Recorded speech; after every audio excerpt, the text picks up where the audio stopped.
Okay, so we're going to be starting our new topic today, which is fractions.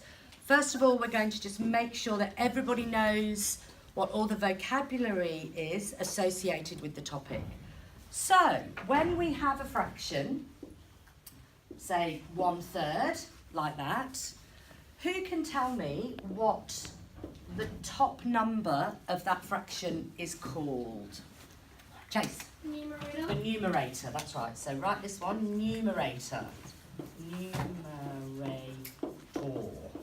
Okay. And what about the 3? What's that called, Molly? The denominator. Denominator. Denominator. Okay. Now, does anybody know what the little line is called here? This little line. Does anyone know what it's called? It begins with a V. It's a Latin word. It's called a vinculum.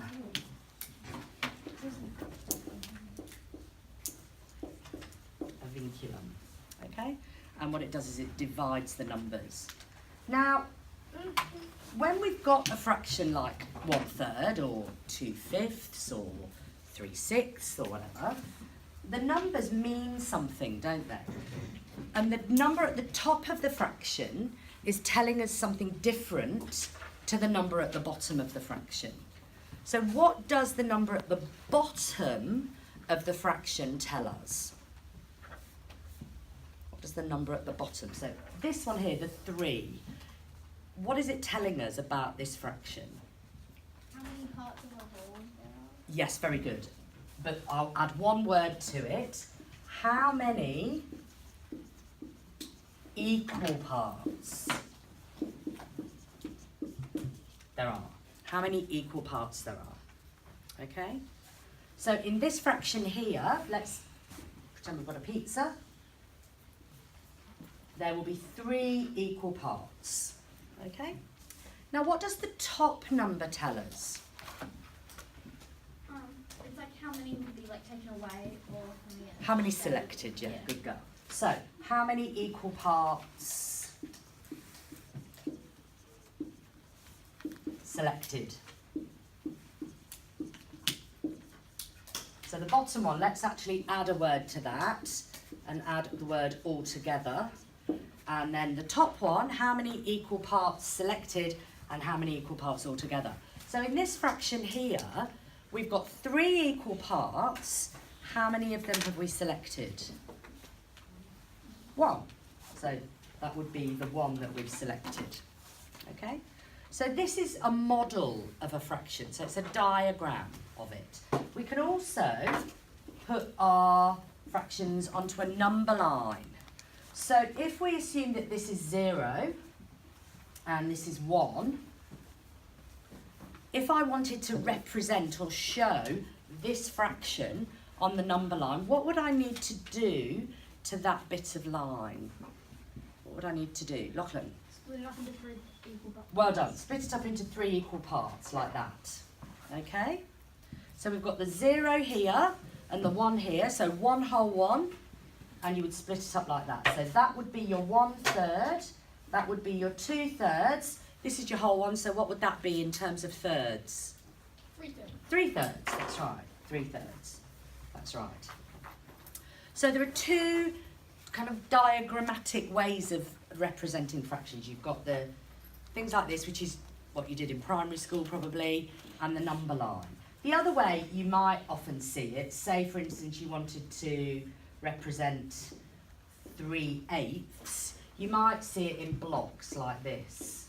Okay, so that's 3/8. Okay, all with me so far? Everyone written down what's on the board? Super, let's run it off then. Right, so we're going to move on then to look at some different types of fractions. And we touched on them this morning in mentals anyway, but we'll list them down so that we know what they are. So, I'm going to write 3 different types of fractions. I'm going to have 2/5, I'm going to have 3/2, and I'm going to have 6 and, oh no, I'll tell you what I want, 9 3/4.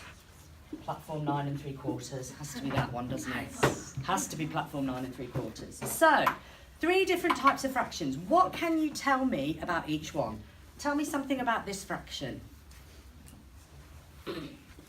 Tell me something about it. It's a common fraction. Very good, yeah? So what does that mean? It's the denominator is bigger. Good, so it means it's less than a whole one. Well done. So this one then, this is called, it's got various names. You'll see it called various things. A common fraction. Okay. There's another word beginning with a V. It's a vulgar fraction. You might see it called that. Which one did you want, Cass? A proper fraction. Well done. A proper fraction. So it's got different names. You might see it called different things in different books. Okay, so common fraction, vulgar fraction, or proper fraction. And basically, what it means is that the numerator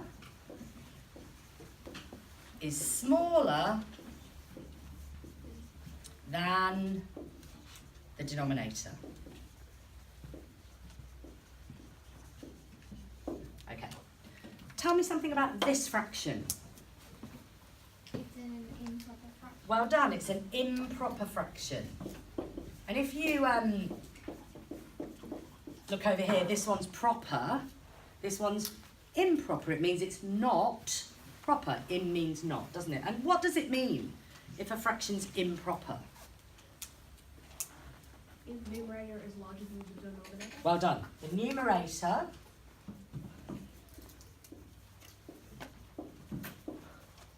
is larger than the denominator.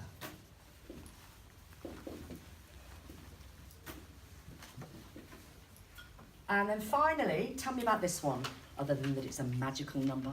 Emma? It's a mixed number. Well done. It's a mixed fraction or a mixed number. You might see it called a mixed fraction. You might see it called a mixed number. And you also may see it called a mixed numeral. So it's called all those different things, okay? And what is it then?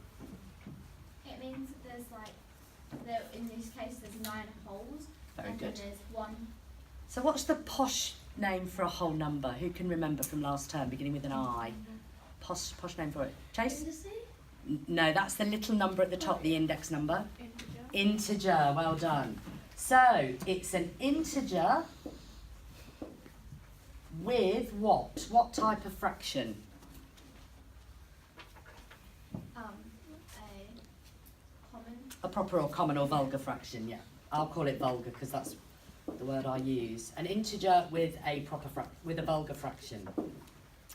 So give me another example of a common, vulgar or proper fraction, please.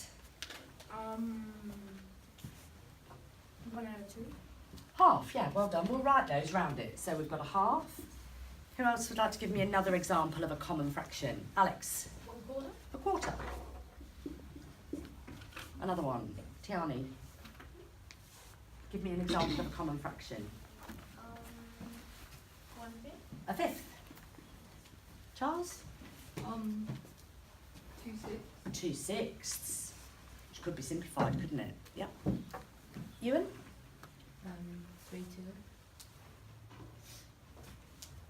3 over 2. Right, that would be one like that, wouldn't it? Because that would be bigger than that one. Remember, in this one, the numerator, the top number, has to be smaller than the denominator. 3 over 5. 3 over 5, well done. Okay. Now, does anyone know what these are called? Because there's 2 different types of proper fraction here. We've got that one, and that one. What's special about those ones? Bryce? They're all 1 over. Very good. The numerator is 1. Does anyone know what they're called? If the numerator is 1, they're called unit fractions. Why do you think unit fractions? The numerator is a unit. Well done, because the numerator is a unit. That's right. And that's what we were doing in mentals this morning. We were counting on in unit fractions. So we were doing a quarter, 2 quarters, 3 quarters, 4 quarters, etc. Okay?